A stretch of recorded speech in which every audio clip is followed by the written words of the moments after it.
Thank you. Okay. So, Steve, basically, you did this festival. Obviously, you spent all this money. You obviously had a love of music and a love of technology. And maybe you could just tell us, like, maybe some of your early on influences of your merging of technology and music and your love of that. Well, the merging of it probably came about with the US Festival as much as anything. But, early in life, of course, I grew up as a technology guy. Now, we grew up in a society where we kind of had a lot of excess. We had all the food and substance we needed, and what comes after that is entertainment. And for me, the experiences I had with little transistor radios, listening to music, having reel to reel tape recorders, buying albums and recording albums and listening to music all the time as I taught myself how to design computers when I was young. Music was in the background. To me, music's a lot like comedy, where laughter is the best medicine there is. Music was something that just relaxed my soul. It's like I played guitar for a long time in my life, but I didn't play for other people. I didn't play to be professional. Wasn't a musician by technology. I just played by ear. It relaxed me so much. It put my mind in a good place. Then came a time when we were starting Apple Computer, and there was this radio station nearby, KFAT, playing this type of music that would now be called Americana. And I'd never really heard this stuff. I just heard the general stuff you could pick off the few AM and FM stations that were around. And here was this new stuff about people singing songs about real life. The words had the deep meaning like old Bob Dylan songs, which is what Steve Jobs and I fell in love with, when we were best friends leading up to Apple Computer. It was the fact that people could write songs that seemed to have a life meaning, that strike you inside and give you emotional feeling. And really, I thought, so I enjoyed music. It was a big part of my life. I didn't have very much money, didn't have the ability to get to very many of the big concerts, but every once now and then in my life, I look back, I was, so fortunate to get to some of the early concerts at the Fillmore and places like that and see groups that I really love to this day. Now, you mentioned about you and Steve Jobs. Obviously, you create a company together, and you're both lovers. You love the Beatles and Bob Dylan, all this incredible music that was going on at that, So, was there ever a moment right at the beginning of Apple where you guys discussed that perhaps the computers you were creating would be something that music could contain or could deliver? Oh, when we were first discussing computers, and we really weren't, I really built the computers all on my own. Steve Jobs came and saw the computers kind of done, and never once really do I recall, even in the Homebrew Computer Club, talking about all the social ideals of how our own personal computers were going to change life for people someday. I don't remember anyone mentioning music. No one ever thought there would be enough memory affordable in a computer for even one song. So really, as a music tool, we didn't see it that way. The world was just, when we started Apple, the world was just barely discovering MIDI and moving in that direction. Actually, it hadn't discovered MIDI. I'm sorry, MIDI wasn't even around yet. So you could see that it was a very, people just playing music in front of a microphone was how albums got recorded. No, it was, but the impact of music, though, was very strongly in the lyrics, but sometimes just the notes of a guitar can strike you inside with a meaning, that you've had a human life, you've been to nice beach days with the breeze blowing, and you hear some music that makes you feel the same way. It's just something that music brings out in you. It's important. Now, I don't think music on its own is the end point of all things. It's not like the reason that I wanted to do a big music festival someday. Now, in Apple, it was great having developed this great machine, the Apple II, that was so versatile. You could plug in extra devices and connect it to things.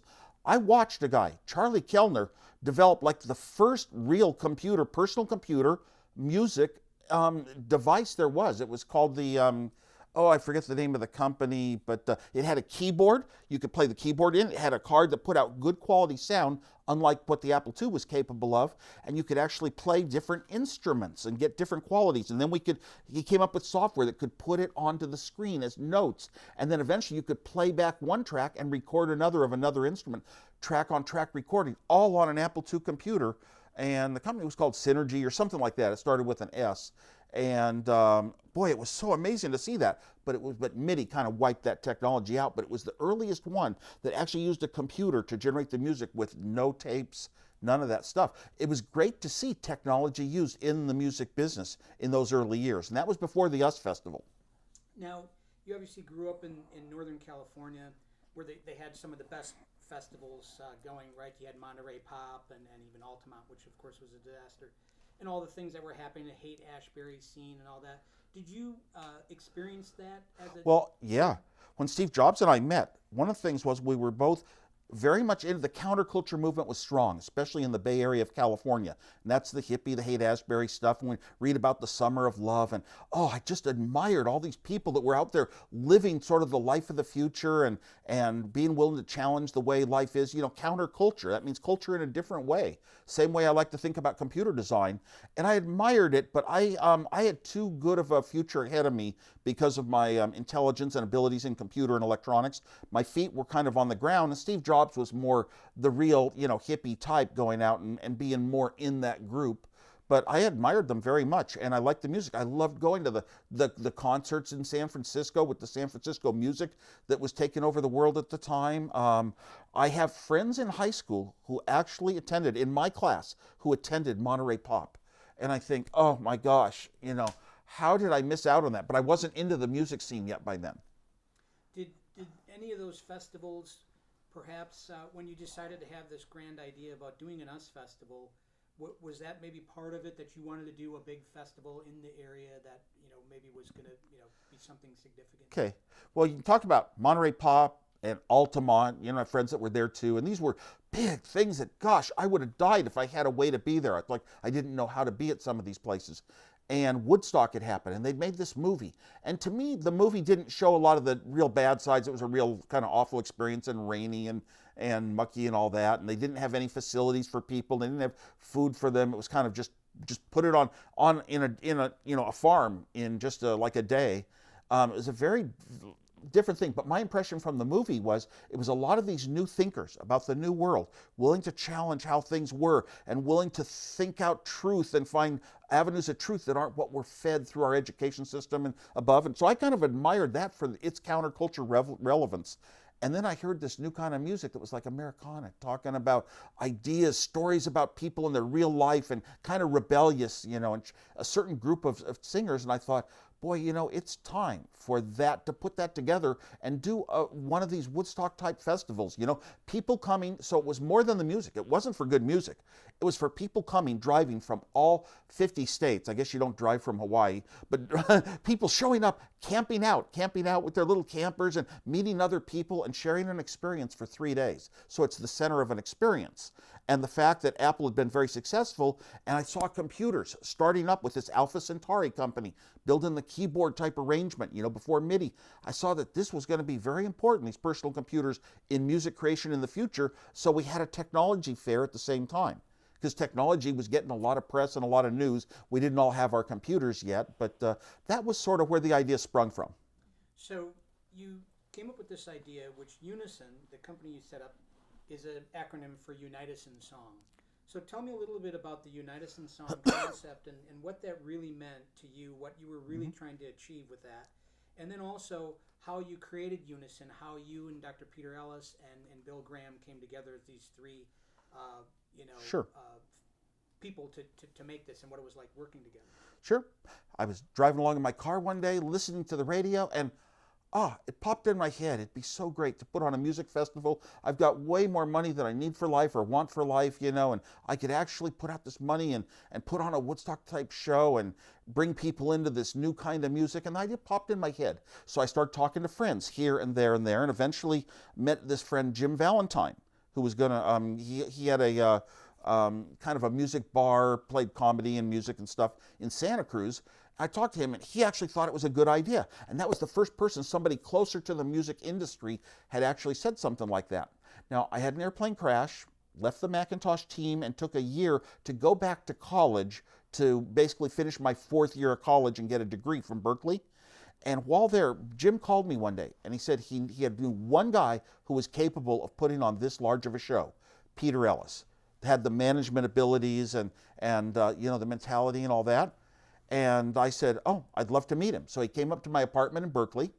I met Pete Ellis, and I think I presented him, the second time he came up, presented him like a $2 million check to get started. I mean, I trusted that he had the abilities to pull it off, which he did an excellent job. I'm very thankful for him. So along with Peter, he had already been working on ideas about Unison. I don't know if it meant Unite Us in Song then, but it was basically education programs that could be distributed to K-12 schools and the like, and teaching kids how to basically work in cooperation and not so like the competitive type way of thinking that our schools are based around.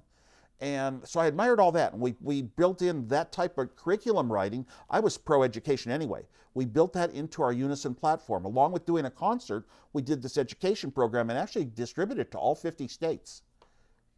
Okay, in fact, Peter Ellis told us the story on camera when we interviewed him about your first meeting, and he just was blown away by the fact that I think it was the first time that he met you possibly, and he said that you said, okay, let's do this, I want to do this, and you pulled out your checkbook and you wrote a check for $2 million and handed it to him and said, go set up a company and get going. Sounds real. Looking back, I mean, is that kind of crazy to just write somebody a check the second time or first time and say, go do it? No, this was a rare thing that I wanted so much deeply in my life and in my heart. And I saw that this was the way that was going to get there. I was still very young. I didn't have any management skills. I did not know how you would go out and find sites. How do you rent things? How do you hire companies? How do you plan things? I wouldn't have known how to do any of that stuff. So finding somebody that was qualified, had a background in management, and was willing to take it on and didn't think a concert is a crazy idea, I jumped at the opportunity. I wanted to seal it in right then. So in some respects, your naivete about really what it would take to do it, what it would cost, and everything that would go into it was probably a blessing, because if you really knew what it would take, maybe you wouldn't have done it in the first Oh no, place. I would have done it if I knew what it would take. It's just that I had to find a person that was capable of it. And I had been around people at Apple. I stayed out of the business operations of Apple. I don't want to be in that business loop where you have to be very political and make a lot of decisions that affect different people, some negatively. I just don't like the conflict. So, but I definitely knew that you had to have qualified people to run an operation like this, and Pete had the background, and he had done things similar, and a lot of great ideas and thinking, and he had a positive mental state about it. I felt very thankful to run into Peter, and he did have the abilities, and I mean, it's just looking back, I don't think I ever would have thought, oh my gosh, no, it's going to be impossible to pull off. Now, 2 weeks after I came up with the whole idea to do it, and I'd probably already written him the check, maybe 2 weeks later, I read this book called Barefoot in Babylon about by one of the two founders of Woodstock. Every page from the first page to the last was a disaster. If I had read that book first, I wouldn't have done it. See, I would have thought that it's, oh my God, how are we ever going to we're going to have so many trials and things are going to go wrong, and you can't pull these things off. It's not like you just design a computer and it's done and it works. But I hadn't read that book when I funded Peter, and everything was accomplished. So then Bill Graham comes into the picture. He was brought in through Peter Ellis, I believe.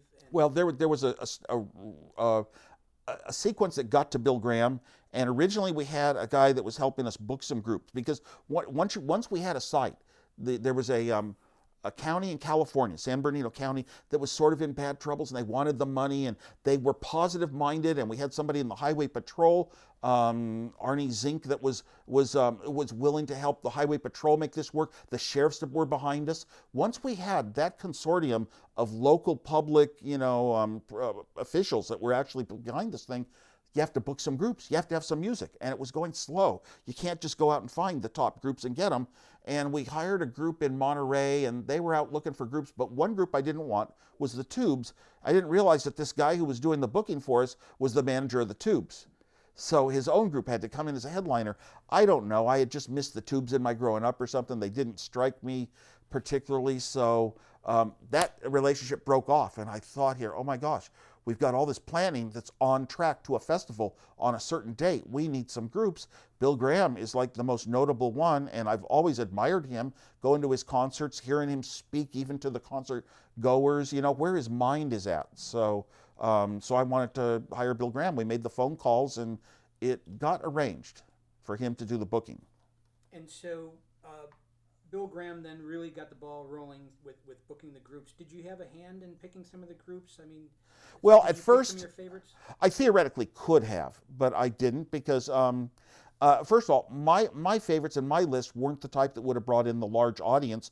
worthy of this huge facility that we were creating with a lot of money. It just wouldn't have merited it. And Bill Graham said, if you want to get that many people, you've got to have certain groups bring in certain numbers of people. You know, they come from formulas. They can watch the first few days of ticket sales and know how it's going to come out, and you know, in at the time of the show 2 months later.